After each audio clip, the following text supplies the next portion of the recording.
Bonjour, dans cette vidéo, je vous fais une rapide présentation de la saisie et édition de texte, donc dans le chapitre traitement de texte, notion de base. Nous allons voir ce qu'est un caractère imprimable, non imprimable, ou caractère invisible. On va voir comment s'affichent les espaces, les marques de paragraphe, les espaces insécables, les traits d'union insécables. Et ensuite, nous verrons quelques règles de typographie utilisées dans la saisie édition de texte en Word ou d'ailleurs dans tous les traitements de texte. Alors, je vous présente ici dans Word un document sur lequel vous allez travailler, ce qui est l'histoire des calendriers. Et j'aimerais qu'on observe déjà un petit peu ce texte. On voit qu'ici, par exemple, on a plusieurs espaces qui se suivent. Ici, on a un gros espace entre les deux paragraphes. Ici, on a par exemple, avant la virgule, il souligne en vert d'ailleurs, des espaces avant et après en trop. Ici, on a une ligne avec des mots qui sont un petit peu répartis sur toute la largeur, alors qu'ils devraient probablement s'arrêter au milieu de la ligne par ici. Enfin, il y a plusieurs éléments qu'il va falloir corriger dans ce texte, et je vais vous montrer maintenant comment. Alors, il vous faut aller dans DocElève, Inf pur, 2. Traitement de texte, A. Notion de base, 1. Saisie édition de texte, et ici nous avons plusieurs fichiers. Nous allons travailler avec l'exemple 1, ces trois fichiers-là.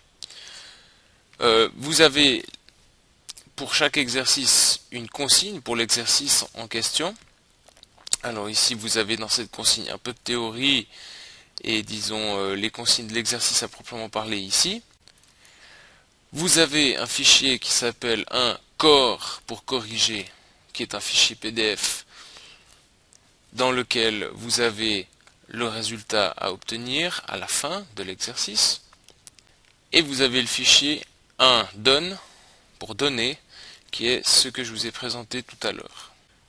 Alors je vous laisse l'ouvrir avec moi et nous allons travailler dans ce document.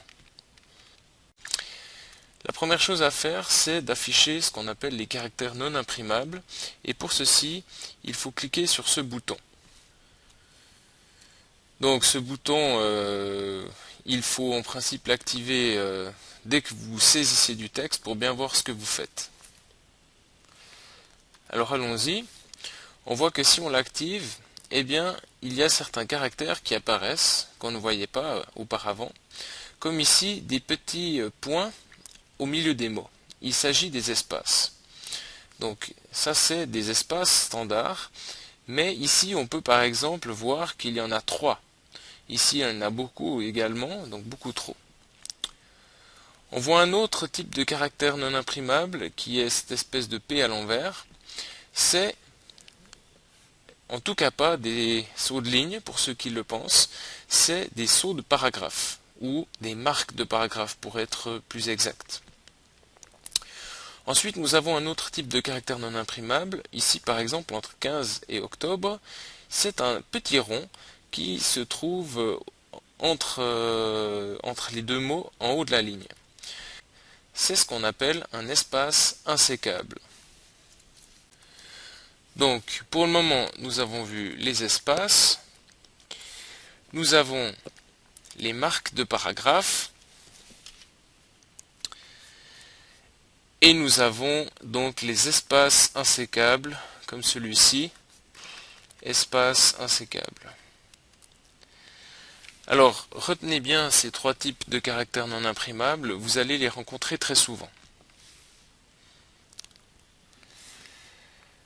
Alors, première chose que l'on voit dans ce document, ici, on a deux marques de paragraphe qu'on a utilisées de manière très artisanale pour créer un espace entre les deux paragraphes, mais ceci est une utilisation très préhistorique du traitement de texte, et comme vous le savez, on est au XXe siècle, on a des ordinateurs, maintenant on n'est plus du temps de la machine à écrire, donc on va essayer d'utiliser notre traitement de texte de manière adaptée. Finalement, j'ai encore un dernier caractère non imprimable à vous montrer dans ce document, c'est le saut de ligne, et on en trouve un ici.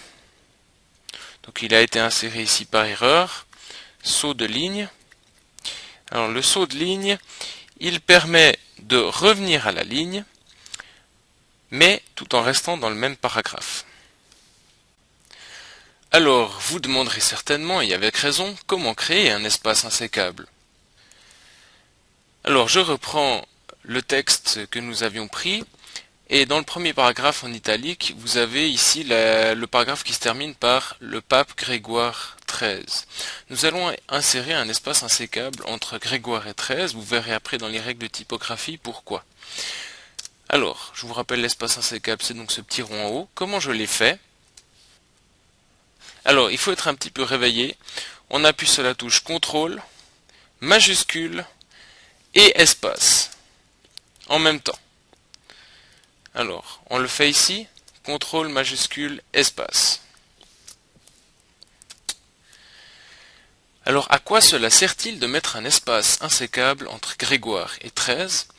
Eh bien, si tout d'un coup ici on rajoute du texte, à un moment donné, Grégoire XIII va être à la fin de la ligne. Eh bien, on met un espace insécable pour que le Grégoire et le XIII ne soient jamais séparés sur deux lignes différentes. Si je mets un espace classique, qu'est-ce qui se passe? Eh bien, en rajoutant ici, j'ai le Grégoire qui se trouve sur cette ligne et le XIII sur la ligne d'après. Si je remplace cet espace par un espace insécable, les deux mots n'en font qu'un si vous voulez pour Word. Je vous ai parlé également des sauts de ligne, mais comment fait-on un saut de ligne au fait? Alors, je vous montre ceci dans notre document. J'ai créé un petit paragraphe à la fin qui s'appelle nouveau paragraphe, qui commence par cette ligne. Et vous voyez qu'il y a des sauts de ligne entre chaque ligne. C'est un seul et même paragraphe. Par exemple, je peux le traiter comme paragraphe et dire que je veux le mettre en gras. C'est vraiment comme un paragraphe en tant qu'unité qu'il est traité. Comment j'ai créé ce saut de ligne? Eh bien, en appuyant sur majuscule et sur la touche Enter.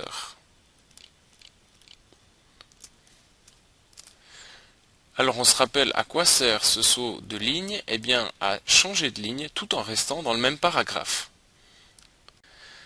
Alors nous avons parlé des espaces insécables, mais il existe un autre type de caractère qui a une fonction similaire, c'est le trait d'union insécable. Je vous en parle maintenant brièvement. Alors admettons que dans votre texte, vous vouliez dire que vous habitez à Châtel-Saint-Denis. Il y a donc des traits d'union entre les différentes parties du nom. Mais imaginons que l'on se mette à taper du texte au préalable.